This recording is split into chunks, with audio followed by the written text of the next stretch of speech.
correction de l'exo 8. Alors l'exo 8, bon, c'est un exo un petit peu particulier, un peu différent, qui permet d'apprendre à utiliser essentiellement une table. Voilà, bon, c'est pas très souvent dans les sujets de concours, mais ça peut arriver. Donc autant savoir le faire. Et puis au passage, ça permet de voir un petit peu comment on passe des probas à la fonction de répartition, d'autres termes au proba cumulé.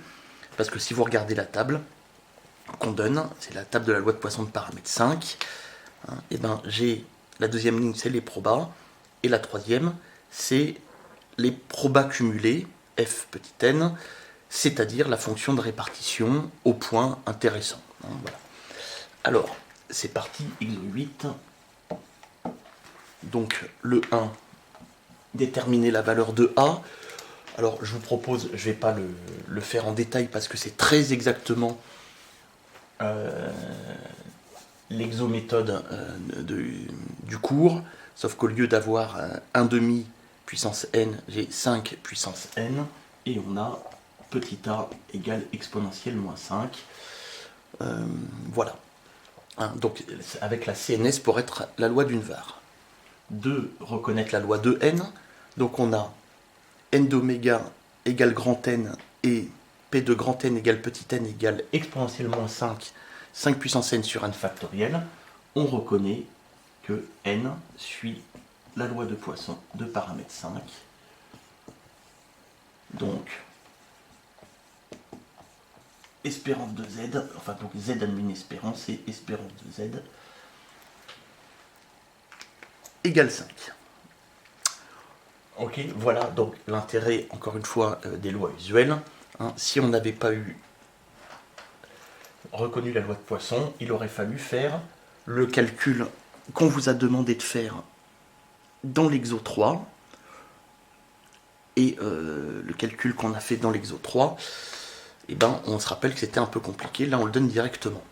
J'en profite pour revenir sur ce que j'ai dit, j'ai fait une petite erreur.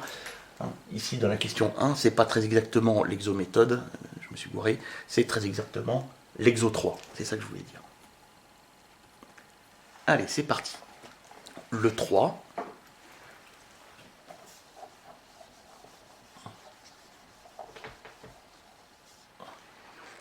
Alors, quelle est la probabilité qu'au moins 6 skieurs se soient présentés à la remontée mécanique? Alors, au moins 6 skieurs, donc là ça vaut le coup de bien comprendre ce que j'écris. D'abord je vais l'écrire avec n. Donc ce qu'on me demande, c'est la probabilité que n soit supérieur ou égal à 6. P de n supérieur ou égal à 6. Alors moi ce que j'ai dans ma table, j'aurais dû peut-être le dire avant, c'est Pn, P petit n, qui est P de grand N égale n. Ouais. Les probas individuels. Et puis j'ai grand Fn, qui est les probas cumulés, c'est-à-dire P de grand N inférieur ou égal à n. Par exemple, je vois que la probabilité que grand N soit égal à 4, c'est environ égal à 0,176. La probabilité que grand N soit inférieur ou égal à 4, c'est à peu près 0,441. Alors maintenant que j'ai ceci, on me demande ceci, et bien pour pouvoir utiliser la table, il faut que j'écrive ça avec ça ou ça. Ce genre de choses ou ce genre de choses. Et bien, P de grand N supérieur ou égal à 6, c'est 1 moins P de grand N inférieur ou égal à 5. Alors, on est chez les entiers. C'est-à-dire être supérieur ou égal à 6. C'est le contraire de être inférieur ou égal à 5. D'accord là-dessus? Ce qui vaut 1 moins 0,617 en lisant dans la table. Ce qui est environ égal à 0,383.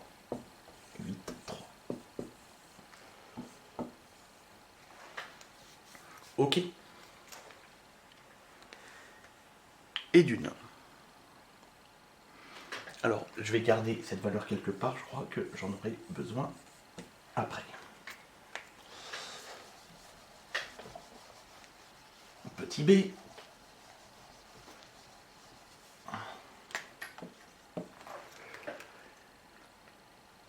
au plus de skieurs. Donc on me demande P de grand N inférieur ou égal à 2 au plus de skieurs. Et ben là, c'est directement, avec la loi, c'est directement, j'aurais peut-être dû l'écrire tout à l'heure avec F5, hein, j'aurais dû dire tout à l'heure que 1 moins P de N inférieur ou égal à 5, c'est 1 moins F5, voilà. Donc ça peut, c'est, excusez-moi, là c'est égal à F2, qui est environ égal à 0,125. Voilà, voilà, voilà. Et maintenant, le petit c.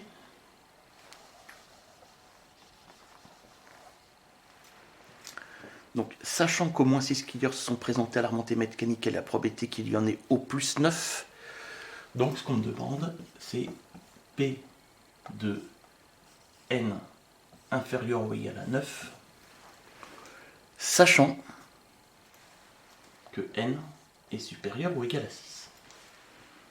Voilà. Donc là, on me demande une proba conditionnée. Alors, il n'y a pas de niveau de hasard, hein, il n'y a pas un truc qui vient avant l'autre, etc. C'est pas du tout une formule de Bayes.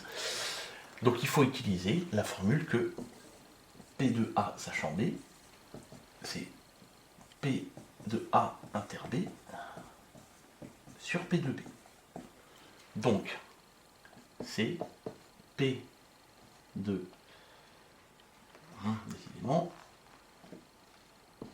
P de N plus grand que 6 inter N inférieur ou égal à 9, donc je vais être et plus grand que 6 et plus petit que 9, c'est-à-dire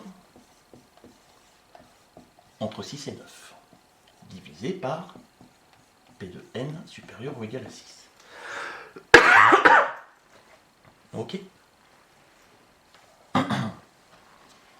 Et être compris entre 6 et 9 au sens large, c'est être plus petit que 9 sans être plus petit que 5. Voyez-vous pourquoi? Et puis là, je pourrais l'écrire 1 moins P de N inférieur ou égal à 5. Oh, c'est ce que je vais faire, même allez, hein, même si ça j'ai déjà calculé avant, donc j'aurais pu le laisser comme ça. Comme ça, je vais l'écrire avec les grands F.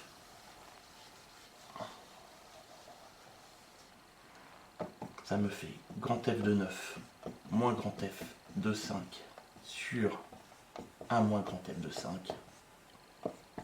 Et maintenant, je peux remplacer par les valeurs, c'est-à-dire 0,968 moins 0,617 sur ce que j'ai trouvé là. Je l'ai effacé, donc c'est pas grave, je vais le recalculer. 1 moins 0,617.